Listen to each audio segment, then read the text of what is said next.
You can cover a lot of acres with that. I think it's a quantum step to go to 2 or 3 big seeding outfits and 4 or 5 combines.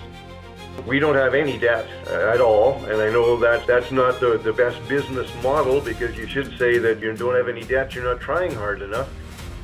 I do sleep better at night not having to worry about that aspect.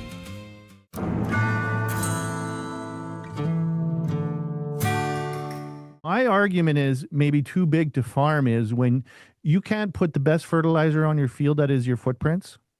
At some point, you got to look at your people in the whites of their eyes. You got to be able to get onto the farmland yourself. And Robert, you'll get a chance to give your side because you don't agree with me. But if you had 10 farms like my brothers across Hell's Half Acre, all across Western Canada, across Montana and Colorado and Arizona. I mean, Arizona's a nice flight.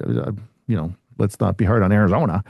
But how do you manage that when I see how difficult it is in a spring like this when you get behind? I know what they're dealing with on the farm and how challenging it is. If you have 10 of those with all these unknown hidden things, waiting for you, how would you deal with that? And why are you 2,500 acres, Kevin, when you're a competent guy? You could have grown. You heard all the things Robert said that you could lend, you could have auto steer, you could do this, you could do that. I'm going to shut up now. But Kevin, what's your opinion on too big? Well, it's not a very big farm, but I haven't been getting much sleep. We're just about done seeding. Yeah. Bags under my eyes maybe are a testament to that. But I think the difference comes when it's primarily a family run operation with maybe a few employees. You can do it with one big seed drill, maybe a couple of combines, probably one big sprayer, and you can cover a lot of acres with that. I think it's a quantum step to go to 2 or 3 big seeding outfits and 4 or 5 combines, and suddenly you're doing it with a lot of hired labor. The management requirements become much, much different, and that takes a whole new skill level in human resource management and financial management. But the ability to farm a lot of acres with just one big air drill and primarily family labor, that has continued to grow, but that's probably going to hit a plateau at some point. But the management required when you go to multiple implements or multiple modules of that size, and then you start spreading it out over different geographies, holy cow, that becomes a nightmare. But most of us would kick our butts and say back in 2005, 6, 7, we should have been buying farmland and mortgaging everything to the hilt, because look what happened to farmland prices, and everybody's balance sheet looks wonderful. That was the time to be expanding. But some of us saw what happened in the 80s and were reticent and didn't know how long the good times would last, and we're into that again. One other point I would like to make is, we're looking at this little dip in the economy of the farm industry. There's a pretty good chance that we're going to come out the other side of this looking entirely different, mainly because of the shortage of fertilizer in the world. If you look at where fertilizer supply is in countries around the world, you can't envision the world producing as much grain as we have been for the next year or two. You see countries that are probably going to increase their biofuel mandates because of fossil fuel prices. And yes, fertilizer is going to be tremendously expensive and maybe even have availability issues, and that's going to be a stressor. But you have to think that logically, grain prices are going to have to react at some point. Now, that might be a year away yet, but we might be the start of a new ag cycle, and we'll look back and say, oh gosh, we shouldn't have been so pessimistic at this point in time. Well, that's Robert's argument, and we're going to get deeper into that later in the month too, because time is limited on this call too. But Tim, what are you thinking? And then we'll get back to Robert. What's your take on the 20 minutes of talk thus far?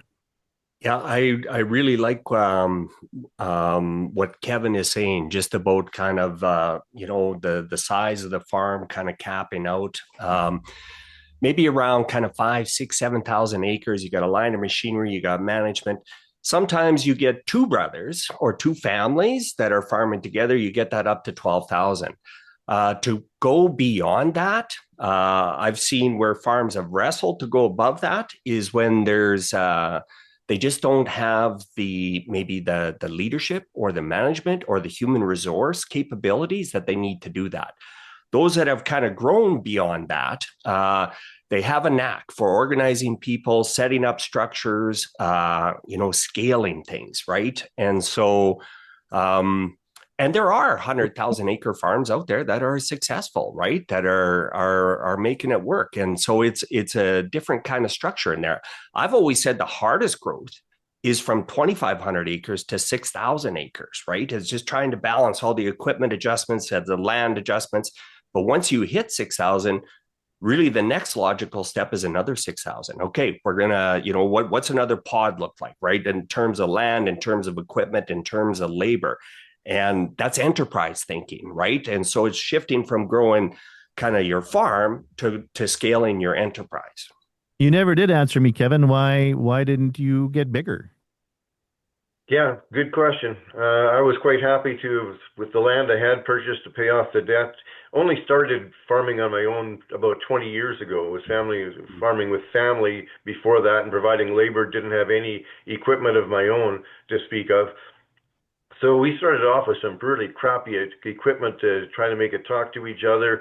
But when I got survived those first couple of years where you were just about maxed out on operating credit and got the land we'd been purchasing paid for, you look for opportunities. But we're in a situation where part of our advantage is all of our land is adjacent. Now we're working with a few cattle farming neighbors that are a few miles away and trading land back and forth, but we specialize in special crops, and our cereal rotation is often green feed for cattle producers, and we swap land back and forth, so we do things a little bit differently. But we don't have any debt at all, and I know that's not the best business model, because you should say that, if you don't have any debt, you're not trying hard enough, you're not growing fast enough. But yeah, I do sleep better at night not having to worry about that aspect.